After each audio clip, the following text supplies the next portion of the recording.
What up mga kasuki? So sa video na ito, ipapakita ko sa inyo kung paano gumawa ng subscribe button at bell icon at mga simpleng sound effect nito gamit lang ang KineMaster. So bago ang lahat, panoorin niyo muna yung napakalupit kong intro. Pasok!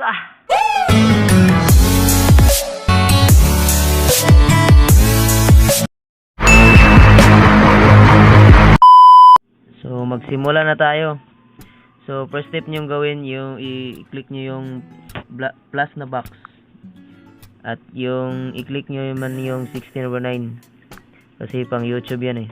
Okay, kayo. So punta tayo ngayon sa media. At yung background. Yan. Ang daming background dyan. So kukunin na natin yung itim. Yan. Ilalagay natin siya sa mga 10. Duration niya 10. Kasi kakat lang naman natin yun namaya. Okay. Okay, kayo. Sunod. Ilagay natin siya sa color green. Yan. Green. Yan. Okay. Bakit? Okay. Ilalak na. Ayan. Sunod, punta tayo sa layer at yung text. Ilagay nyo lang dun yung subscribe. Yan, subscribe. Op.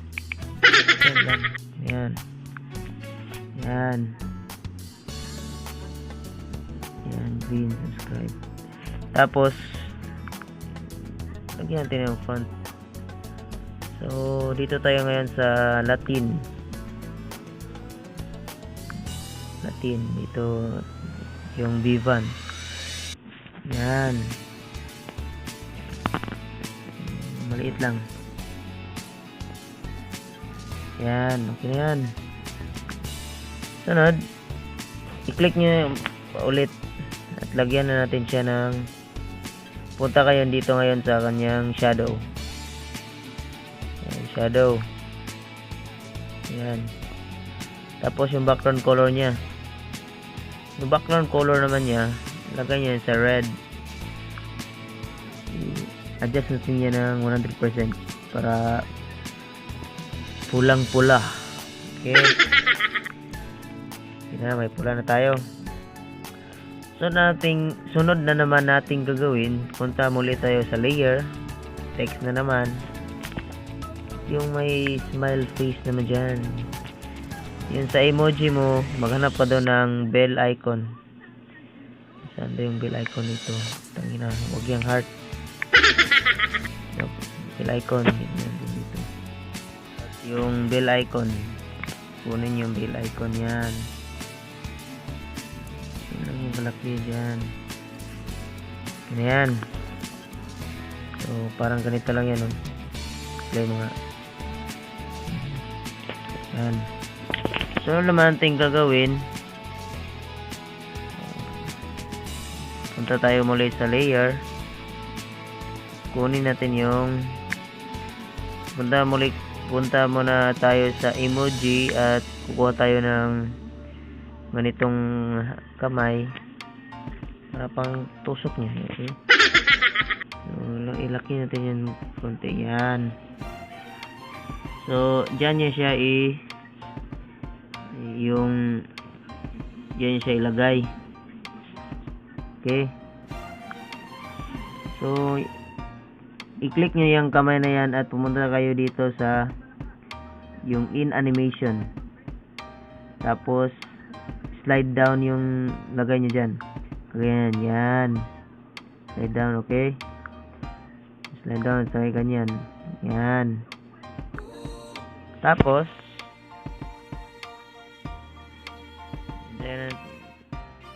yan natin yan.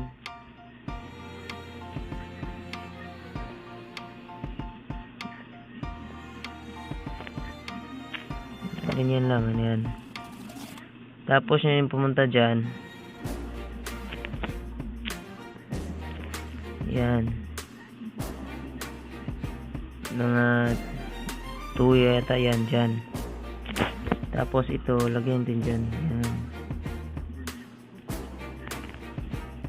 Para nagmukha siyang mag-click. I-click nyo lang yung text na hand at tapos punta kayo dito sa tatlong dot na yan at duplicate. Yan, dalawang duplicate na yan. Kita nyo, dalawang duplicate na yan. So, ang ilagay mo sa isa, kunin mo yung in animation niya, yung slide down. Malas ka dyan. Gawin nyo yung none. Okay? Click mo ulit. Pumunta ka dito sa overall animation. Click nyo yung squeezing. So, click nyo yung squeezing. Okay? Okay. Play natin. I-play natin ah. Yan ang labas. Yan. So, ang gawin natin dyan ngayon, yung isang ito, ikakat natin yan ng dito lang yan. Yung ito pala. Yung una kanina. Di ba tulong siya yan. Oh my god.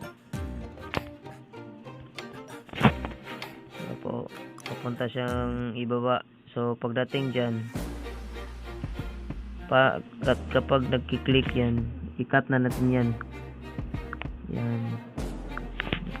Tingnan natin anong labas. Op.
So, ito na yung natapos natin kanina.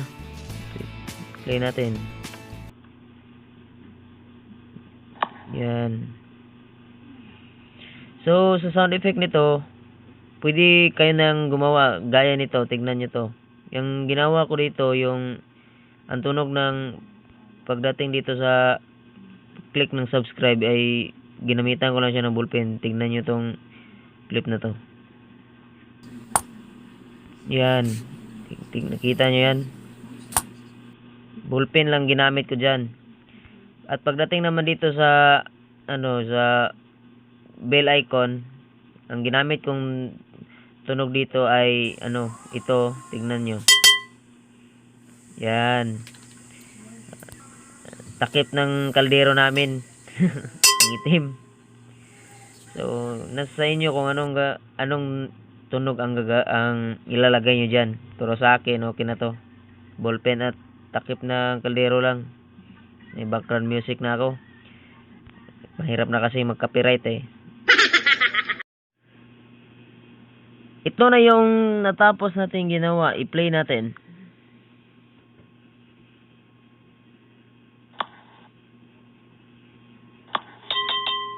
Yun.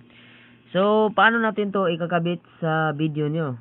So, una natin gawin, i-export muna natin to. So, HD 720 sa isa naman 24 cinema. So, export. So, yan. Okay na. Next natin gagawin, balik naman tayo dito sa plus na box 16/9. Then, kukuha tayo sa media. Yan. Kuha tayo sa export. Dito, tignan natin dito. Anong mas maganda?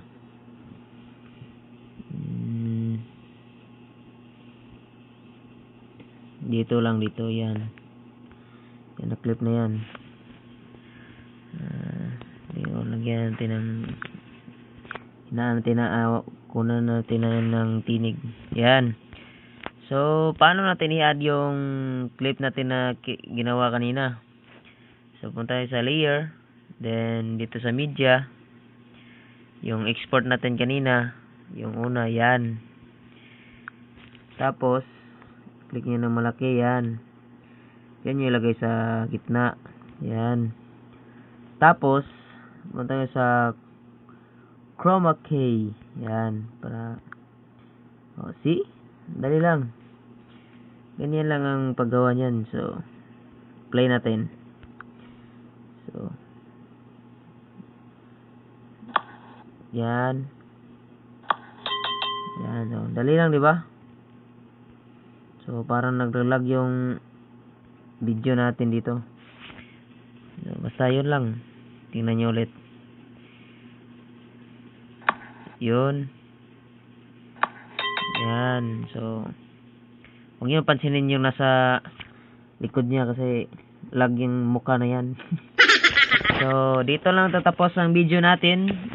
Hope na meron kayong natutunan.